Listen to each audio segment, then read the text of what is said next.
Hello everyone, MeanSpeed here. Today I'm going to be talking about something pretty interesting in regards to Plants vs Zombies Garden Warfare 2. So basically, last night on Reddit, there were some leaks for what I believe to be the characters or the rewards for doing all of the new trials and getting to the secret room with the two chests and actually opening them. So these were leaked by data miners or just people who looked through the game files, something like that, I'm not sure. But yeah, it was posted by someone called MegaHammer1, and these are basically images for the new characters and abilities. One plant side, one zombie side. Not really, but I'll get to that.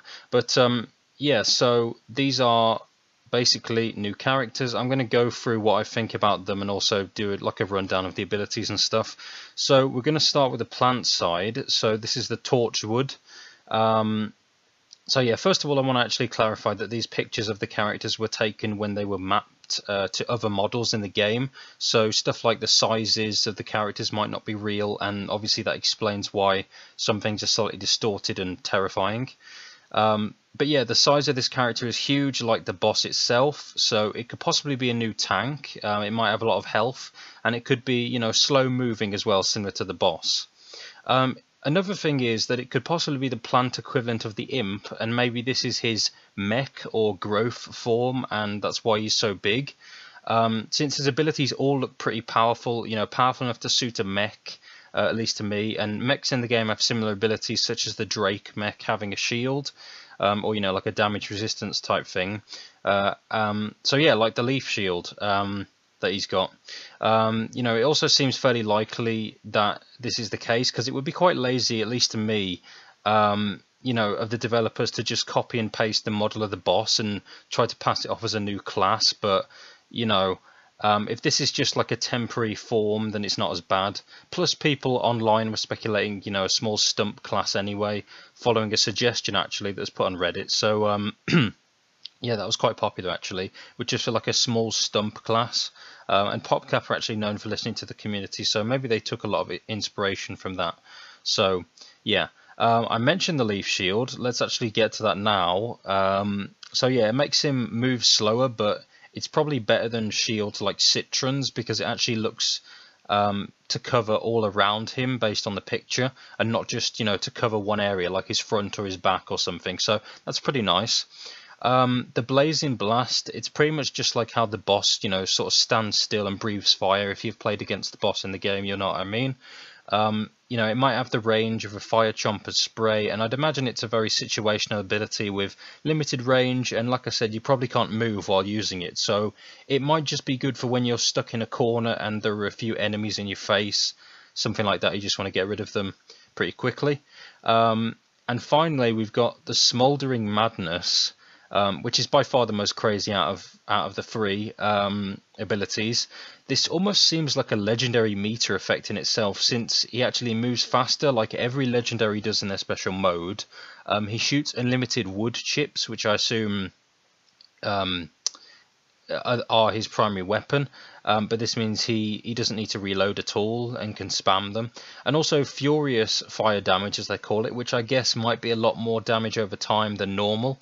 You know, instead of the usual 4 damage per tick, it might be like 8 or something stupid like that. I don't know.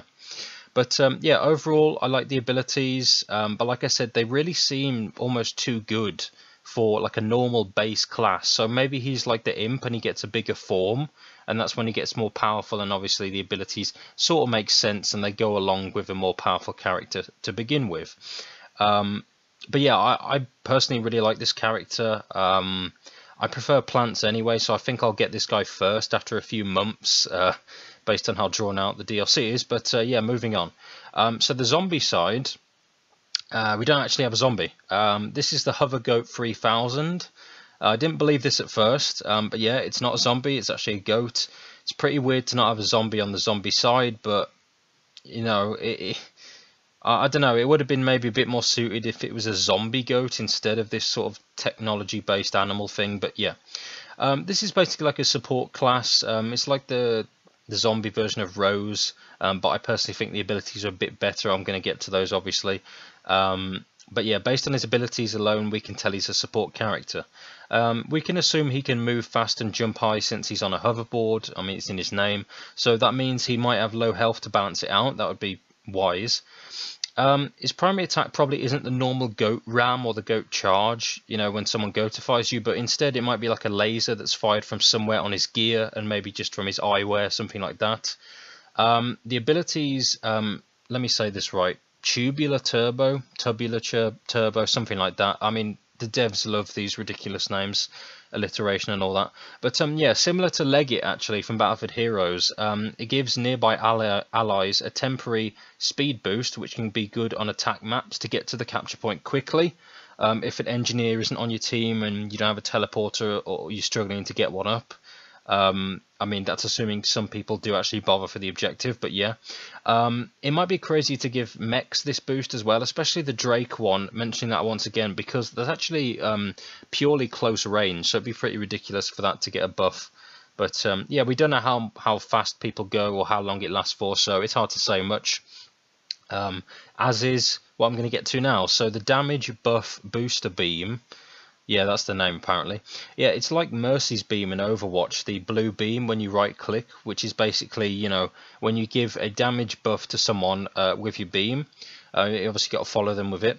So yeah, this would be pretty overpowered on mechs and just anything that has high damage normally, to be honest. But it can make weaker variants pretty viable, depending on how good the buff is, obviously. It would be pretty crazy to pair this with a scientist heal beam on one person, because not only would they be getting damage buffs, but they'd also be getting healed a lot. So I don't know, maybe they can balance this out by saying that you can't actually have two beams of something on you at one time. I don't know, or one cancels out the other. But yeah, the last one, the mega awesome laser, which slows the goat down, but it's actually a high-powered beam. It's probably very similar to the Infinity Mech beam, you know, for the Dino Mech on the plant side, which is pretty much slows you down, but it's still powerful. So it's like pretty much like a mobile sunbeam, but obviously you are pretty slow. And if the goat does have low health, then this ability kind of makes it like a high risk, high reward, since you're a lot slower and easier to hit with not that much health. But yeah, I mean, it's a good class if you like to play support, or if you just want to just run around as a goat without having to get goatified for that to happen. And looking at the ability icons, he probably looks pretty awesome anyway. But yeah, I was thinking about that, like customizations for these guys, that's going to be pretty ridiculous. But yeah, I mean, I'll go for him after Torchwood. I prefer Torchwood, but yeah, thanks again to all the people who leaked this. Obviously, wouldn't have known about this without them. But yeah, thanks for watching, guys. If you want to leave your thoughts on these characters, feel free to do so. But obviously, like I said, prefer Torchwood. But yeah, thanks for watching, and I'll see you next time with a Renegade Line video.